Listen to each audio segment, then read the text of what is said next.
देखो, audit under fiscal law में एक तो आता है टैक्स ऑडिट, एक आता है GST audit.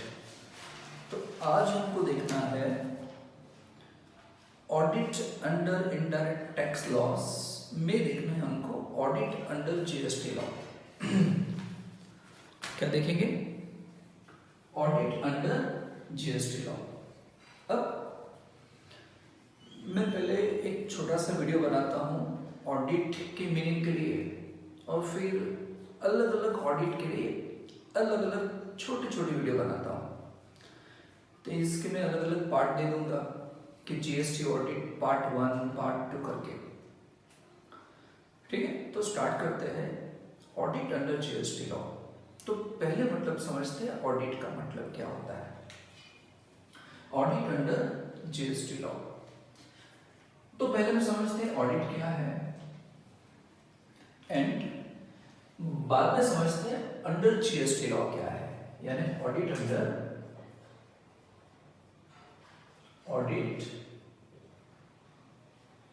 Under GST law, तो बाद में समझते हैं। चलिए, ऑडिट का मतलब क्या है? ऑडिट का मतलब एग्जैक्टली सेम है जैसा हम ऑडिट में समझते थे। ऑडिट का मतलब क्या होता है? एग्जामिनेशन। किसका examination? Examination of records, returns, other documents furnished by registered person under this act or a rule in order to verify the correctness of turnover declared by him, tax paid by him, refund claimed by him, ITC availed by him, and to assess the compliance under this law. फिर से audit का मतलब क्या? Audit is nothing but an examination. ये क्या है? Examination है। Sir किसका एग्जामिनेशन? क्या एग्जामिन करोगे? का तो एग्जामिन करोगे आप रिकॉर्ड्स। पहले रिकॉर्ड्स बोलना, फिर बोलना रिटर्न्स, एंड फिर बोलना other documents and other documents. It is an examination of records, returns and other documents furnished.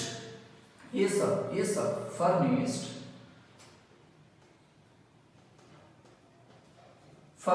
किसने furnish किया? By registered person,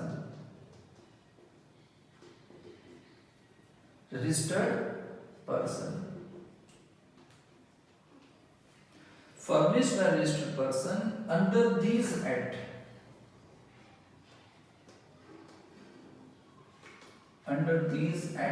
or rule in order to verify,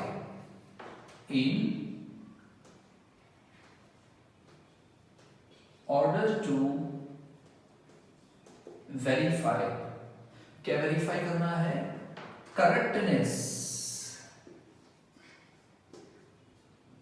correctness of turnover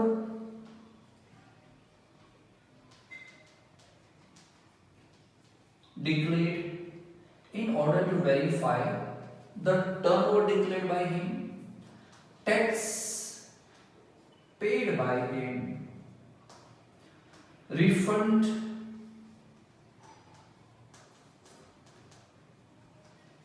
claimed by SSC by him, ITC input tax credit availed by him,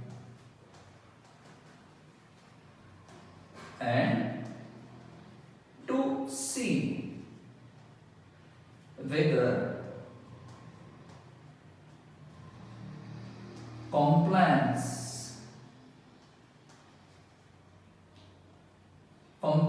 of GST law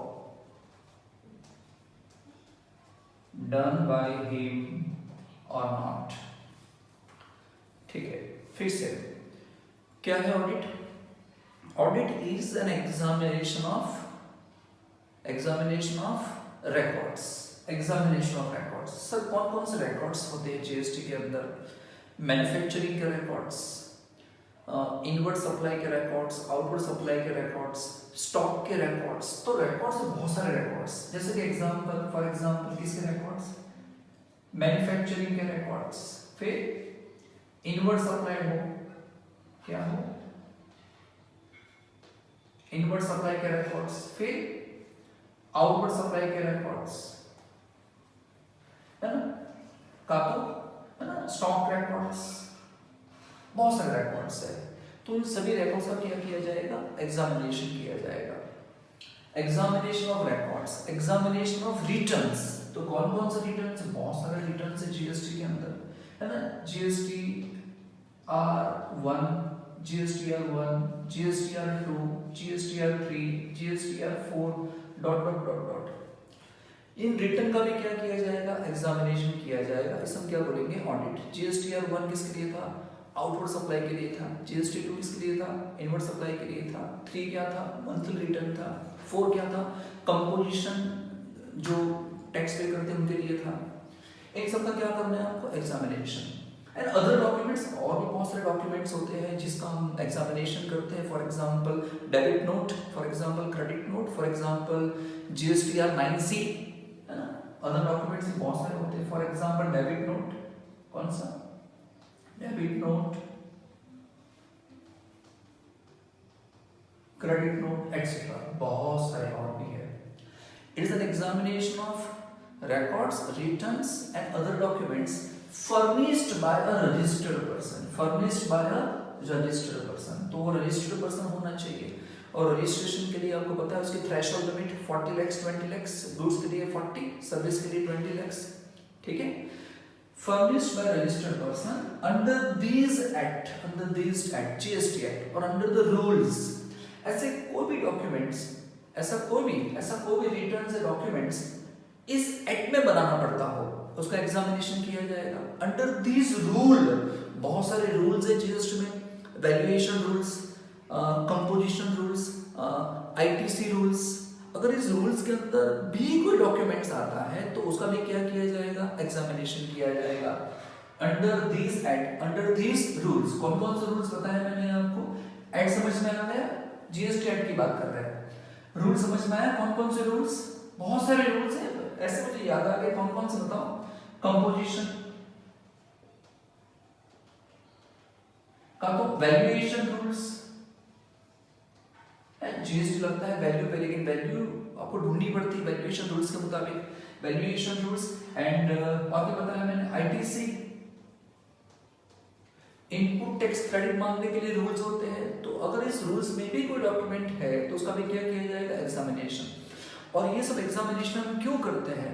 audit हम क्यों करते हैं? In order to verify correctness of, हम ये check करना चाहते हैं कि जो भी रजिस्टर्ड पर्सन ने जो टर्नओवर बताया है, सप्लाई बताया है, supply of goods, supply of services या बोथ, जो सप्लाई बताया है वो सही है कि नहीं, सप्लाई की बेसिस पे जो टैक्स पे किया होगा, टैक्स पे किया है वो सही है कि नहीं, फिर रिफंड जो उसने क्लेम किया है वो सही है कि नहीं, आईटीसी अवेल्ड किया है, इनपुट टैक्स क्रेडिट जो अवेल्ड किया है वो सही है कि नहीं, and to see whether all the compliance of GST law is done or not। Turnover declared by him, turnover के साथ क्या बोलना? डिक्लेयर्ड बोलना, टैक्स पेड बोलना, रिफंड को क्लेम बोलना, आईटीसी को अवेल्ड बोलना, ये सब कुछ सही सही किया है कि नहीं, किस हम क्या बोलते हैं? ऑडिट। ठीक है, ऑडिट का मतलब क्या? It is an examination of what? पहले आना चाहिए records, returns, other documents furnished by registered person बोलना under these act or under the rules in order to verify the correctness of turnover, tax, refund, ITC and to see whether compliance of GST law is done or not। ये हो गया audit का मतलब। अब इसके अंदर जो audit होता है, ऑडिट अंडर जीएसटी लॉ है, उसको दो में डिवाइड करना है, इसको दो में डिवाइड कर देंगे। एक तो लिखेंगे audit based on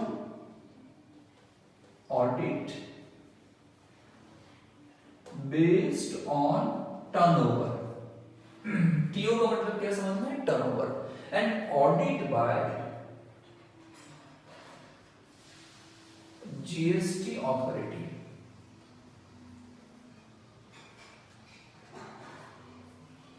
audit based on turnover and audit by GST authority. इसमें दो है, इसके अंदर दो हिस्से हैं, एक तो है जनरल ऑडिट